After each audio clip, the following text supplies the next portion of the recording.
సుదీర్ఘ రాజకీయ చరిత్ర కలిగిన కాపు ఉద్యమ నాయకుడిగా ఒక విలక్షణమైన పోరాట పటిమ కలిగిన శ్రీ ముద్రగడ పద్మనాభం గారు మనల్ని విడిచి వెళ్ళిపోయారు. చాలా దురదృష్టం. ఒక నిబద్ధత కలిగిన నాయకుడిగా పద్మనాభం గారు ఈరోజు పరమపదించడం అందరికీ లోటే. ఒక విలక్షణమైన వ్యక్తిత్వం అయింది. చాలా ముక్కుసూటితనం, పట్టుదల, నిజాయితీ, మాట మీద నిలబడడం, ఇవన్నీ ఆయన లక్షణాలు.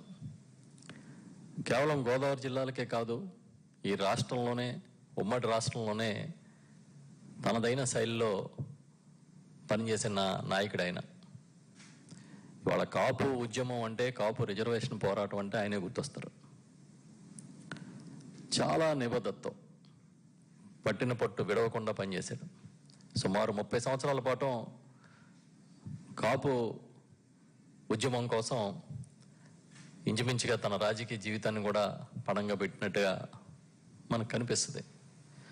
అలాంటి నాయకుడు ఏదైనా ఒక పని పట్టుకుంటే ధైర్యంగా ముందుకెళ్ళే నాయకుడు లేకపోవడం ఈ రాష్ట్రానికి, ప్రత్యేకించి కాపు సామాజిక వర్గానికి తీరని లోటని మేము భావిస్తూ ఉన్నాం.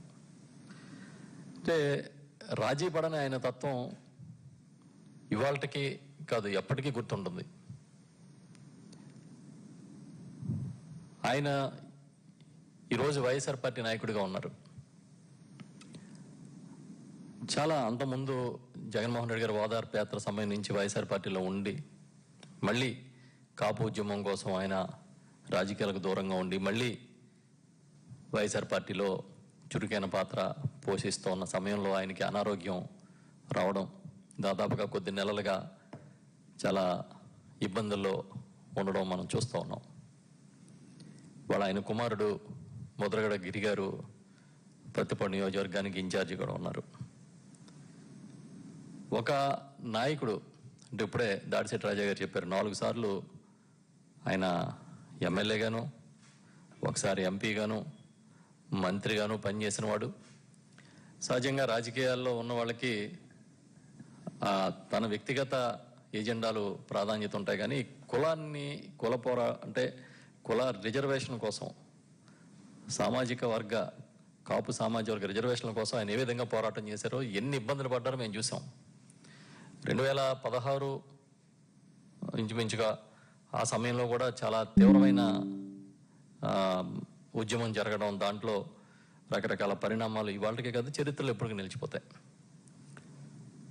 ఈ సందర్భంగా ఎప్పటికీ తెలుగువారి గుండెల్లో ఆయన ఒక విలక్షణమైన నాయకుడిగా ఉండిపోతారని చెప్తూ ఉన్నాం. ఈ సందర్భంగా మేమందరం పార్టీ తరపున, వైఎస్ఆర్ పార్టీ తరపున ప్రగాఢమైన సానుభూతి తెలియజేస్తూ వారి కుటుంబానికి, వారి భార్య పిల్లలకి, ఇతర కుటుంబ సభ్యులకి దేవుడు మనోధైర్యాన్ని ఇవ్వాలని మనస్ఫూర్తిగా కోరుకుంటున్నాం. మేమందరం కూడా ఆయనకి తీవ్రమైన సంతాపం తెలియజేస్తూ ఆయన ఆత్మశాంతికి ప్రార్థిస్తూ ఉన్నాం. అంటే ఒక పని పట్టుకుంటే ఎలా పూర్తి చేయాలి, ఒక మాట ఇస్తే ఎలా నిలబడాలి. బహుశా ఇవాళ చాలామంది కొద్ది రోజుల నుంచి ట్రోలింగ్స్ చేయొచ్చు, కానీ తాను ఇచ్చిన మాట కోసం పేరే మార్చుకుంటారని సిద్ధమైపోయిన నాయకుడు ఆయన, పేరు మార్చుకున్నవాడు. అలాగే ఏదైనా ముక్కుసూటిగా ఇది జరుగుతుంది, చేయగలుగుతానంటే చేస్తాను, చేయలేనంటే చేయలేనని చెప్పడం, ఇలాంటి లక్షణాలు ఉండడం అనేది ఒక నాయకుడికి చాలా అవసరం. తప్పకుండా అవన్నీ కూడా నెక్స్ట్ జనరేషన్కి ఒక ఇన్స్పైరింగ్ క్యారెక్టర్స్ లాగానే ఉంటాయి. ఆయన ఆతిథ్యం గురించి చెప్తారు అందరూ. పద్మనాభం గారు ఆతిథ్యం అనేది ఆయన ఇంటికి వెళ్తే ఎలా చేస్తారు, ఏం చూస్తారు, ఎట్లా ఆయన ఆతిథ్యం ఇస్తారు అనేది కూడా ఎప్పుడు మర్చిపోం.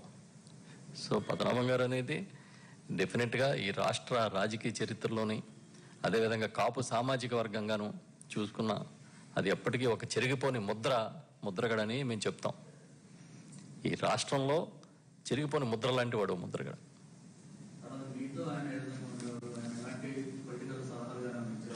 మేమందరం కూడా, నేను కానీ రాజా గారు కానీ మేమందరం కూడా చాలా, నేను కానీ కన్నబాబు గారు కానీ ముఖ్యంగా మా తుని ఉద్యమం సందర్భంగా కూడా చాలా క్లోజ్గా మూవ్ అయ్యేవాళ్ళని. మాకే ఒక టైంలో ఆశ్చర్యం అనిపించేది, ఆయన ఎవరు గెస్ట్లు వచ్చినా ఎంతమంది వచ్చినా సరే అలా 24 hours మా తుని ఉద్యమం సమయంలో కానీ ఆయన చూస్తుంటే ఆశ్చర్యం అనిపించింది.